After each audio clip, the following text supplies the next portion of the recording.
improved substantially.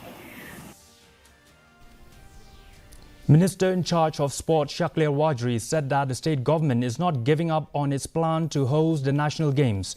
Adding that the state is also prepared to host the games, he added that there are many stadiums and indoor halls that have been constructed in the entire state. Meanwhile, the minister informed that the department is planning to shift most of the infrastructure to New Shillong Township as Shillong is too congested. Not entirely shift all the infrastructures that we are planning to build in the state to entirely shift to the New Shillong Township, which I feel it's much better.